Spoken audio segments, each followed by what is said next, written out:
Welcome back to Around the Table with Stacy Smith as we take a look at politics. I lost my train of thought there for a moment. At least we're going to go around the table and maybe find my train of thought.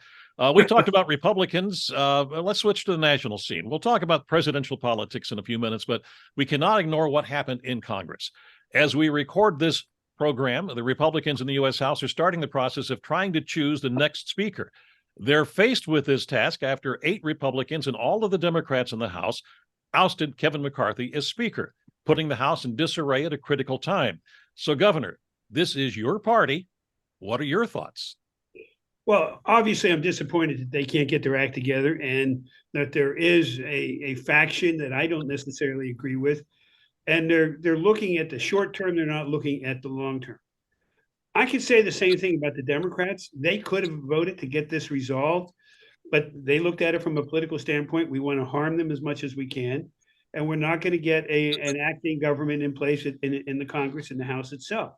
They've got to get it done. We need them acting the way they should be as responsible adults in the Congress, especially in light of what's going on in Israel and around the world.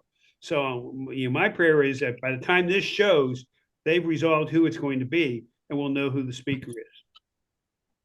There doesn't appear to be as much drama surrounding this closed door session that we saw surrounding Mr. McCarthy's initial attempts to get support to be speaker at the beginning of the year. There was so much drama and wheeling and dealing and delays that it just right now it doesn't seem like that energy is happening in this conversation between the two candidates.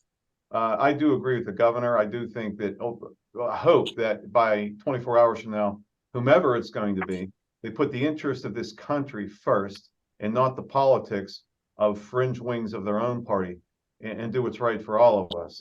It's wishful thinking in this climate, but again, to summarize, I don't see the drama playing out this time like we did a few months ago. And hopefully this can get, unfortunate it had to happen, but hopefully it can get done quickly. Well, I'll echo your feelings, Jim. Obviously none of us who are Americans want this drama to go on for a protracted period of time. There's serious business to attend to. What's happening internationally being the main focus for us.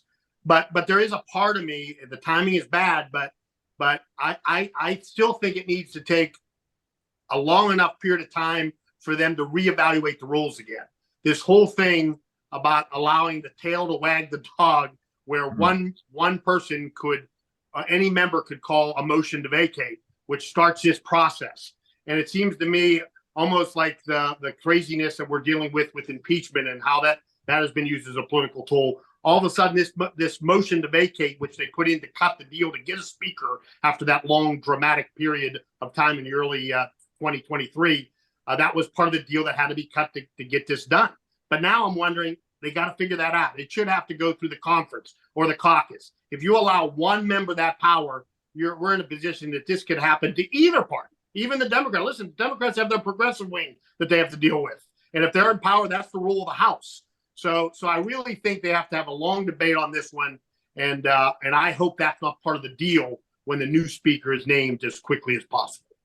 Yeah, not only is the House in chaos, the entire nation is in chaos, and now parts of the world as a result of some selfish politicians pursuing their personal agendas as opposed to looking at the common good. I pray for my regular Republican friends to find the strength and the resources to take back control and put this country back on track. What should be done about these 8? Let's just, or should anything be done about the 8? Should they be removed from the caucus? There's talk about Gates, being, some people want him thrown out of the caucus and the Republican caucus. Should anything be done, or is it just politics that just happens? Let me give you my perspective on this, Stacy. First off, they've got to get a person in there as the speaker. They've got to resolve that. I wouldn't worry about the 8 at the moment, because they've got to get through the next year and 2 months. And they're all up for election next year. And every one of them, Republican and Democrats, when they're making votes like this, they're also looking at who's my base and what are they going to do? Are they going to support me if I, oh my goodness, use this word, compromise? But that's where they've got to come down to. We've got to come up with a compromise. I'd like to see somebody third party, not either one of them that are mentioned right now, that they can all agree upon, go over to the Democrats and say, hey, let's get this person speaker for the rest of this year. Promise not to run. I did that one time. Promise not to run for the speaker again. But let's compromise so we can move forward and we can fix our house as we're moving forward. How hypocritical of Gates to vote to or make the move to oust McCarthy based in large part on Speaker McCarthy's willingness to work with Democrats. And then ironically, it was with him working with Democrats that they ousted the Speaker of the House. Situational ethics, Mr. Gates. Well, the And interesting, help from the Democrats. Governor, you brought up about, they have to take a look at their base of support. At least 7 of those 8 are in districts that are solid red. They have absolutely no fear of being ousted within their own party. That's correct. The one That's part of the issue, Stacy. Yeah. You Yeah. point that out, and that's why this motion to vacate is important, because if you give them that power, they can yield it on every vote. And they're not taking. You think, oh, it's a courageous move, but you're right. They're blood red, so they're not at any. They're not going to have any concern in the primary as an incumbent Republican congressman. They'll likely win re-election easily. But let me add to that because it's an important point. There could have been 12 or 14 that are members of the Freedom Caucus.